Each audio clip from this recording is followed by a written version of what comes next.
नमस्कार, मैं नूर। आप देख रहे हैं आईपा।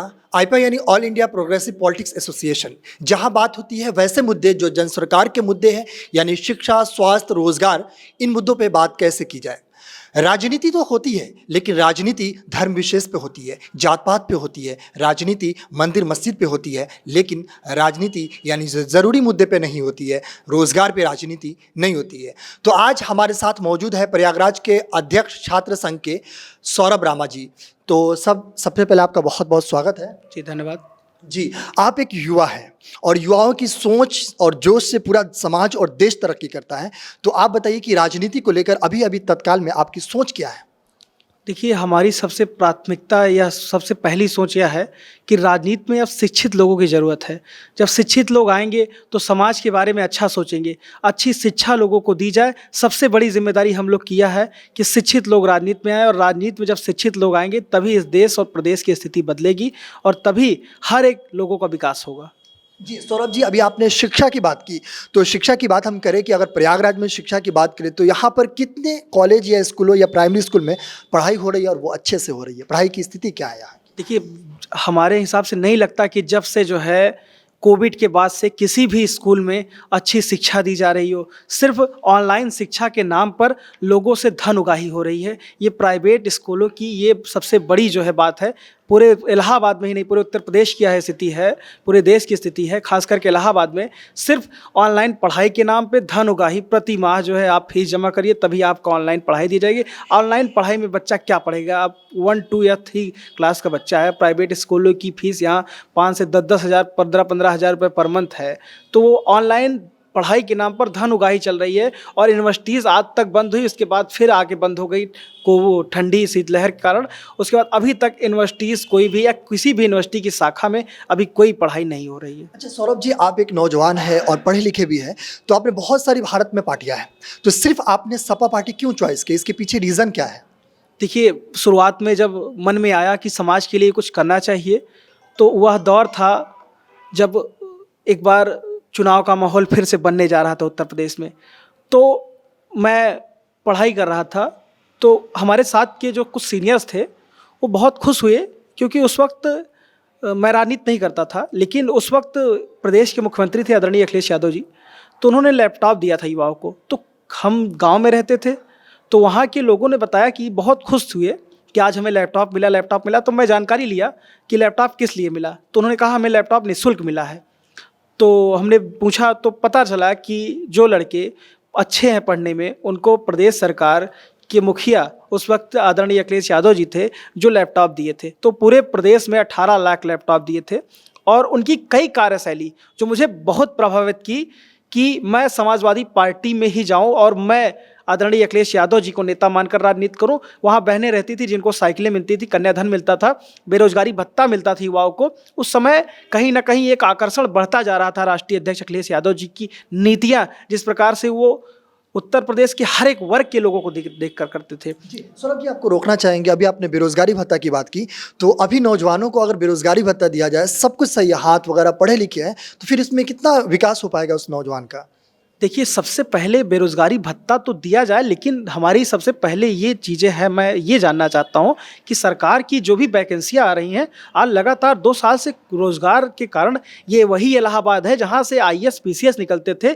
आज ये स्थिति वही है, ये इलाहाबाद वही है, लेकिन आज यहाँ डेलीगेसियों से और कमरों से बच्चे जो है आत्महत्या कर ले रहे हैं, फांसी लगा ले रहे हैं, सिर्फ जॉब ना मिलने के कारण। वो अगर किसी गरीब का बच्चा इलाहाबाद आता है, बहुत उम्मीदें लेकर आता है कि मैं पढ़ूंगा और अपने गांव समाज का नाम रोशन करूंगा, और यहां आने के बाद वह सर्वगुण संपन्न होने के बाद अगर हताश हो रहा है तो सरकार के कारण हताश हो रहा है, और उस हताशी में वो आत्महत्या कर ले रहा है। तो ये सबसे बड़ी सरकार की नाकामी है।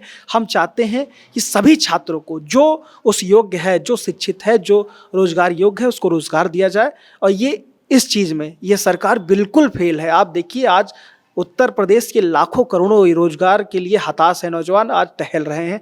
और सरकार कहती है पकौड़े बेचिए। बताइए, हमारे प्रधानमंत्री जी ऐसे शब्द बोलते हैं।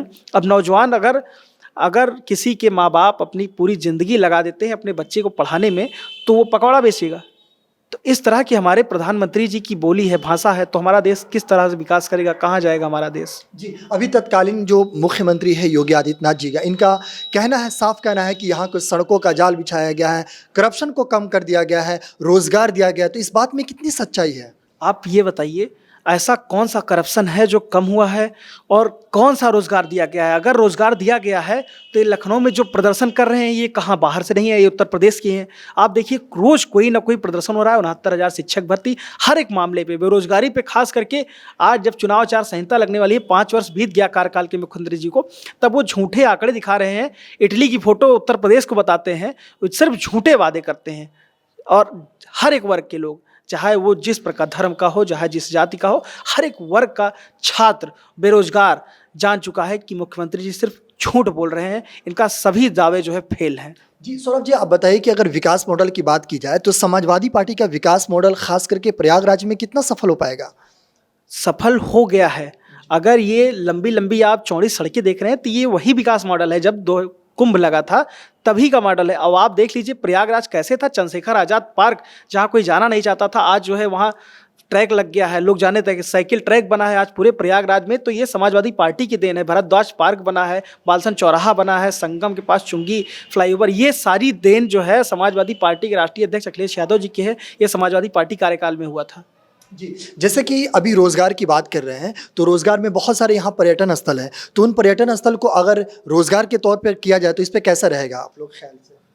पर्यटन के स्थल पर ठीक रहेगा, लेकिन सरकार रोजगार दे तो सरकार। अब ये बताइए, आप खुद सोचिए कि हमारे यहाँ नौजवान रोजगार अब मिलना क्या हो गया है। अब रोजगार का मतलब ये कि पहले फॉर्म भरेगा, 1500 2000 के फॉर्म भरेगा, उसके बाद परीक्षा देने जाएगा तो पहली बात तो पेपर सेंटर पहुंचेगा तो पता चलेगा कि हमारा पेपर लीक हो गया है। और नौजवान किस तरीके से, किस स्थिति में पेपर देने गया है, रात भर वो स्टेशन पर सोया हुआ है और हर एक तरीके से रात भर पढ़ाई करने के बाद भी वह जो गया है, कोचिंग कैसे गया है, हर एक। अगर एक गरीब, आप देख लीजिए, आंकड़ा उठा लीजिए, तो एक गरीब घर का लड़का कितनी मुश्किल के बाद पेपर देने जाता है और एक अच्छे सुनहरे भविष्य की तलाश में जाता है कि हम पेपर देंगे, क्या होगा, भगवान मेरी स्थिति अच्छी होगी, मैं अपने गांव का नाम रोशन करूंगा, अपने समाज का नाम रोशन करूंगा। लेकिन वो लड़के हताश हो जा रहे हैं। आज रोजगार के नाम पे लाठियां मिल रही हैं लोगों को, आज रोजगार के नाम पे आंदोलन कर रहे हैं तो लाठियां मारी जा रही हैं और भगाया जा रहा है। तो आप किस स्थिति, किस तरह ले जा रहे हैं? आप सिर्फ और सिर्फ लड़ाया जा रहा है। जी सौरभ जी, आप एक युवा हैं और युवाओं का राजनीति में आना कैसा है, खास करके अभी जो हम लोग के एज के हैं उसमें कैसा है युवाओं का राजनीति में आना? देखिए, युवा राजनीति में आ रहे हैं, ये बहुत अच्छी बात है। युवा राजनीति में इसलिए आ रहे हैं को देश की और प्रदेश की स्थिति समझ रहे हैं कि जिस तरीके से भारतीय जनता पार्टी के लोग आम जनता को बेवकूफ़ बनाकर, जुमला देकर, लोगों को बहलाकर जिस प्रकार से वोट ले रहे हैं, तो अगर इसमें युवा राजनीति में नहीं आए तो देश और प्रदेश की स्थिति नहीं समझ सकती। और शिक्षित युवा आकर, हमें उम्मीद है कि जिस प्रकार से युवाओं का जिस प्रकार से बढ़ रहा है, मनोबल बढ़ रहा है, तो कहीं ना कहीं ज़्यादातर युवा समाजवादी पार्टी में, आप खुद देख रहे होंगे सबसे ज़्यादा युवा अगर हैं तो समाजवादी पार्टी में है। तो लोगों को एक विश्वास है कि हमारे लिए आदरणीय राष्ट्रीय अध्यक्ष अखिलेश यादव जी कुछ करेंगे, इसलिए युवाओं का ज़्यादा से ज़्यादा जो है राजनीति में आना और मनोबल बढ़ रहा है। तो सिर्फ और सिर्फ ये कि राष्ट्रीय अध्यक्ष आदरणीय अखिलेश यादव जी, हम युवाओं के लिए कुछ ना कुछ करेंगे, इसलिए युवा आ रहे हैं और सबसे ज़्यादा समाजवादी पार्टी में युवा आ रहे हैं। जैसे कि आगामी विधानसभा चुनाव आने वाले हैं, तो इसमें क्या लगता है कि समाजवादी पार्टी पे जनता अपना प्यार लुटाएगी, यानी यूँ कहें कि समाजवादी पार्टी को जनता जिताएगी या सर का ताज बैठाएगी? देखिए, उसमें कोई दो राय नहीं है। आप समझिए कि हमारा समाजवादी पार्टी का विजय रथ यात्रा चल रही है। एक दिन कार्यक्रम लगा था गाजीपुर से लखनऊ तक का, तो लगभग दोपहर 12 बजे से, जो कि 3 से 4 घंटे का रास्ता है, और दोपहर 12 बजे से गाजीपुर से रथ निकली थी और सुबह 4 बजे रथ यात्रा पहुंची थी। और राष्ट्रीय अध्यक्ष जी ने कहा कि उसी के दूसरे दिन 3 काले कानून वापस कर लिए गए। और आप देख सकते हैं हर एक वर्ग के लोग, चाहे वो गरीब तबके का हो, चाहे पिछड़ी जाति का हो, चाहे हिंदू हो, चाहे मुस्लिम हो, चाहे सिख हो, चाहे बेरोजगार हो, चाहे किसान हो, हर एक तबके के लोग, व्यापारी हो, हर एक तरह के लोग समाजवादी पार्टी के साथ हैं और बदलाव चाहते हैं। उनकी एक सिर्फ और सिर्फ एक उम्मीद है कि इस देश के और इस प्रदेश के अगर मुखिया किसी को बनाना है तो आदरणीय अखिलेश यादव जी को बनाना है, जिससे इस देश के गरीब, किसान, नौजवान, बेरोजगार सबका भला हो सके। जी, जैसे कि अगर 5 साल पहले की बात करें और अभी की बात करें, अभी अगर समाजवादी पार्टी की सरकार आती है तो खास करके इस प्रयागराज का कितना विकास होगा?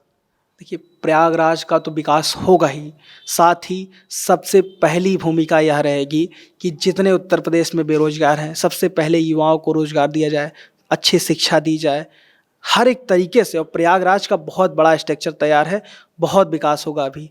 और इनके नज़रिए में घर तोड़कर चौड़ीकरण करना, ये हमें नहीं लगता कि किसी को बेघर करके और सड़क चौड़ी कर दिया जाए तो ये इसको विकास कहते हैं। ये सिर्फ जुमला है, और जुमला अब चलने वाला नहीं है। 3 महीने की बात है, 3 महीने जी, बाद। जैसे कि अगर बात करें यमुना नदी के बगल में जो बालू उत्खनन थी, तो अभी जो सरकार है वहाँ पे रोजगार की क्या स्थिति है? क्या है कि जो वो निषाद समाज की थी वो पुश्तैनी नहीं थी, और अभी उसको लेकर क्या कहना है आपको? आप निषाद समाज की बात करते हैं, जिस तरीके से आप देखिए कि यहाँ रोजगार की बात कर रहे हैं, वहाँ नावें तोड़ दी गई। निषाद समाज के कितने लोगों को बेरोजगार कर दिया गया, नावें तोड़ दी गई। राष्ट्रीय अध्यक्ष जी ने वहाँ जो है अपना प्रतिनिधि मंडल भेजा था, लोगों से मिले तो उन्होंने कहा कि हमारी इस सरकार से वो लोग बिल्कुल नाखुश हैं। आप बताइए, बेरोजगार वहाँ जो बेरोजगार हैं उनका रोजगार छीन लिया गया, उनकी नावें तोड़ दी गई, सब कुछ बंद कर दिया गया। निषाद समाज एकदम हताश हो गया है।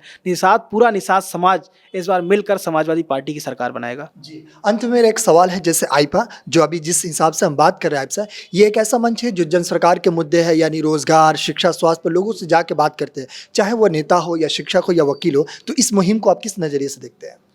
अच्छी मुहिम है। इस प्रकार से कहीं न कहीं कई प्रतिभा निखर कर आपके सामने आएगी और एक अच्छा रिस्पांस आप लोग को मिलेगा, और आप लोग भी देश हर जगह घूमकर आप लोग को भी या कहीं न कहीं माहौल समझ में आएगा कि जनता किसके साथ है। मैं आपको बहुत-बहुत बधाई देता हूँ कि आप हर एक वर्ग के साथ बैठकर हर एक वर्ग के लोगों की राय ले रहे हैं। जी, बहुत-बहुत शुक्रिया। तो ये थे सौरभ रामा जी, जो छात्र संघ के अध्यक्ष हैं यहाँ के प्रयागराज के सपा से। तो इन्होंने कैसे बेबाकी से बात की है, छात्रों को लेकर बात कही, बेरोजगारी पे बात की है, स्वास्थ्य, शिक्षा संबंधी मुद्दों पे बात की है। बाकी ऐसा ही तमाम किसी और मुद्दे के साथ हम हाजिर होंगे। नमस्कार।